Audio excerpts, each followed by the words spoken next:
Hi, it's Nikita, and today I want to share with you how I paint feathers. I thought this would be the perfect time to demonstrate because I'm in the middle of this painting. I have a few different layers going on, and I thought it would be a great way to share how I build up texture. Okay, before we get into this, I should give you a heads up that painting feathers is for masochists. If you like sitting on your butt for hours and hours, this demo is perfect for you because that's what you're gonna do if you try to do this at home. I'll just show you what I'm talking about.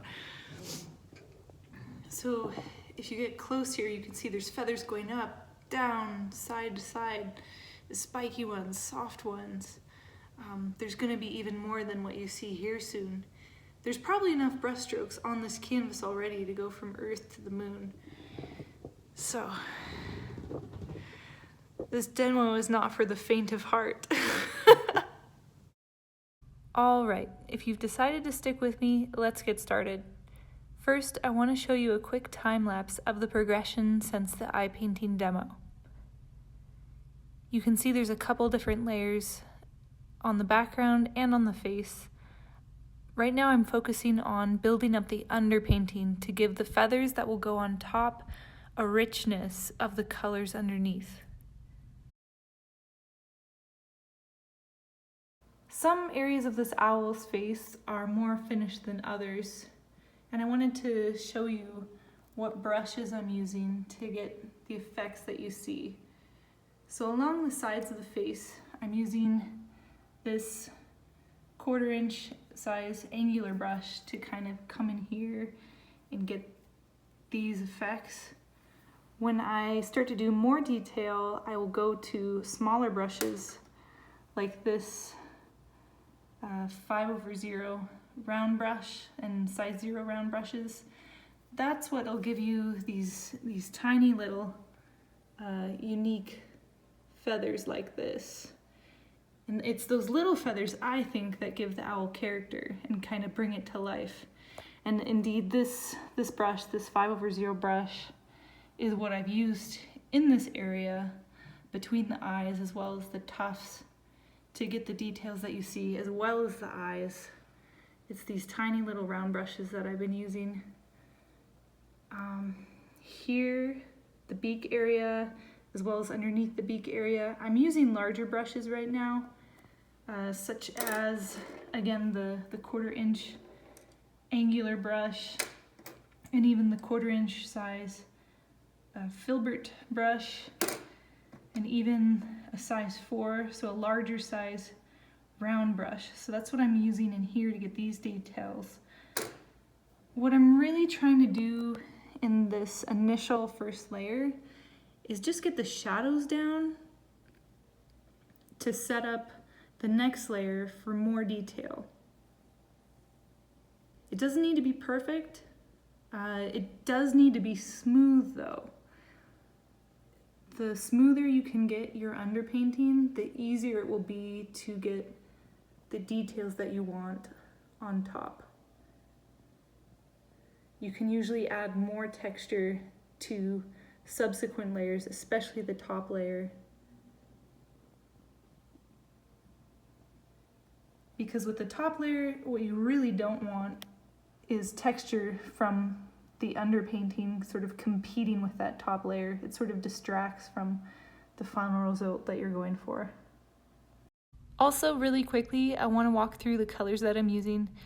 First up is titanium white, then Naples yellow, raw sienna, burnt sienna, raw umber, and lastly, ivory black. Here's how I lay them out on the palette. I find a circle to be the most efficient way to do this because I'm always blending the colors that are next to each other together, as well as across the circle.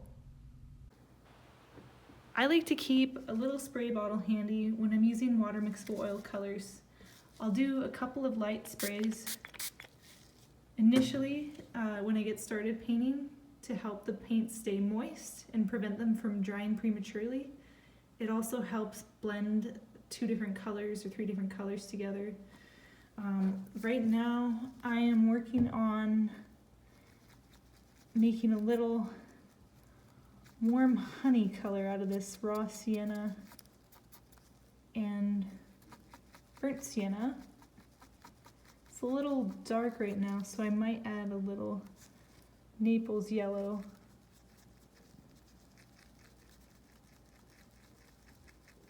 To it. And coming in here, I'm just adding a little bit to this area underneath the beak. Again, it doesn't have to be perfect.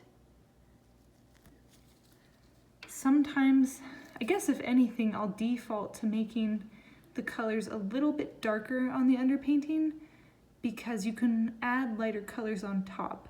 And most of the feathers for this little guy are gonna be lighter on top and they need the shadow underneath. So if you're doing this at home, just think about whether or not the top layer is gonna be darker or lighter. Does it have shadow? Where are the shadows? Because there's no rule about what needs to come underneath. It's more about how you want the final result to look. So you have to think about that a little bit ahead of time. So I'm going to come back in here and blend some of the ivory black and the raw umber together to make a dark brown. And come back to this area in here and start kind of blending this together.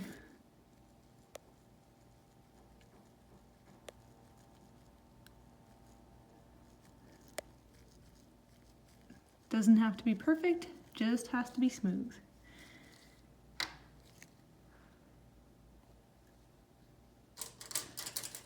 I'm gonna grab this little angular brush, put some white paint on it, get the excess off there, and I'm gonna bring these colors out a bit.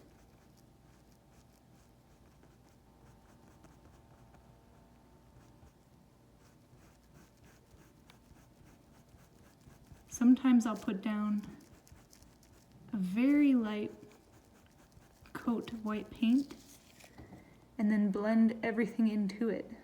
In this case, I'm putting some colors down first and then blending the white into those colors. And they have a similar effect. And I'll just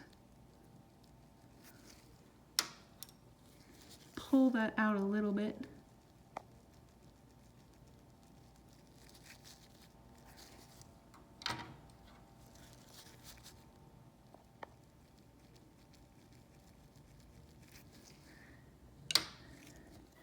If you're curious to know how to keep your underpainting smooth, it has a lot to do with how you hold your brush as well as how much pressure you apply. So typically, I hold the brush perpendicular to the canvas. This allows for precision, and it also allows me to control where the paint goes. I also twirl the tip like this as I'm painting to make sure I maintain the tip. You can drag the brush kind of like this,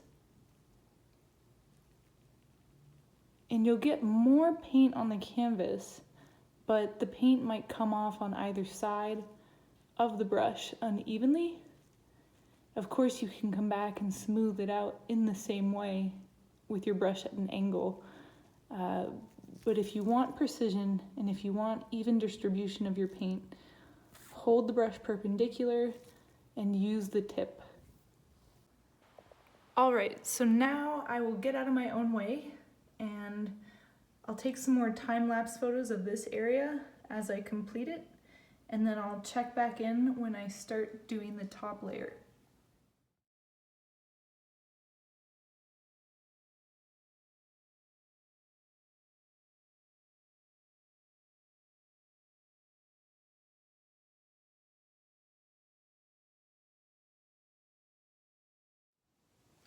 Hey there, okay, so I have closed the gap on these feathers and I'm ready to go back up to this area along the sides and around the beak and start adding more detail in.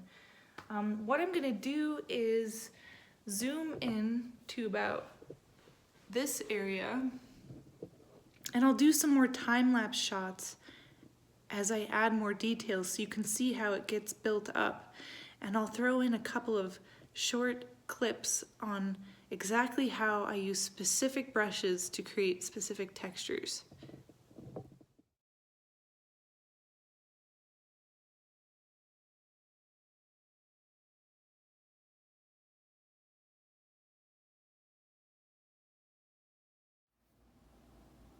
The right side is basically done now.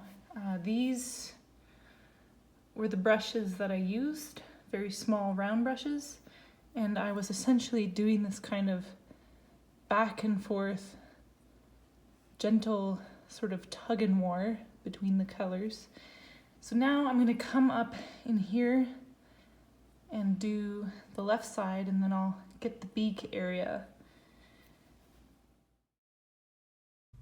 For the sides of the face, I'm using size 5/0 round brushes and size 0 round brushes, mainly. I'm also designating each brush to a specific color, so I'm holding like anywhere between 7 and 10 brushes in my left hand at any given time. I'm also doing fat over lean, which if you've ever taken an oil painting class, whoever was teaching it probably said it a million times. Fat over lean, which means you're diluting your paint either with linseed oil if you're using traditional oil paints, or water if you're using the water-soluble oil paint like I am. This helps the paint sort of glide or spread more smoothly over the layers underneath.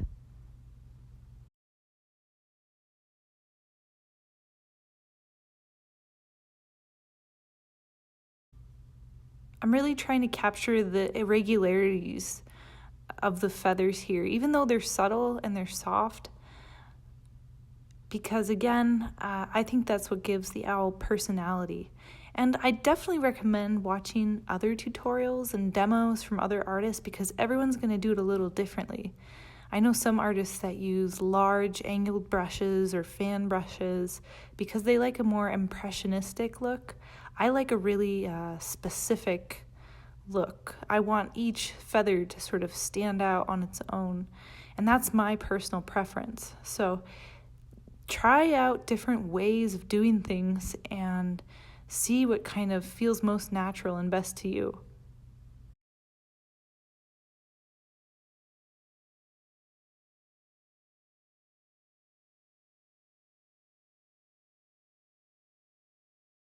Zooming in here for a second, I'm using the 1/4 inch angled brush and the 1/4 inch filbert brush to apply paint, and as I move to the left and up, I am releasing pressure, so the paint is sort of creating these wisps as I release. And down around the beak area, I'm using the 1/4 inch filbert brush to blend the darker colors so the shadows are not quite so harsh, and I'm also using the tip of the filbert brush to drag up the paint and create these soft little feathers.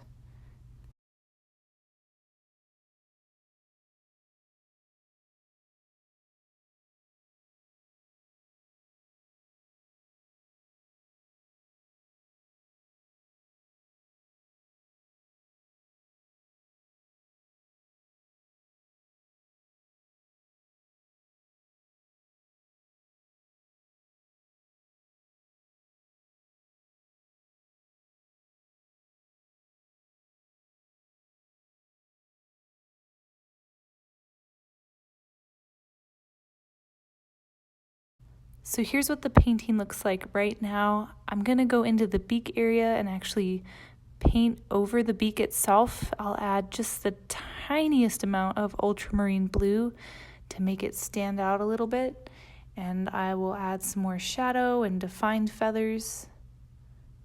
Here's what it looks like now. I'm going to go back down into the body of the bird and add some more detail now. A lot of these shapes are sort of isolated, and I need to bring them together or just add more paint in places that need more paint. Again, here I'm using really tiny round brushes to add subtle details and then blend them in with the background.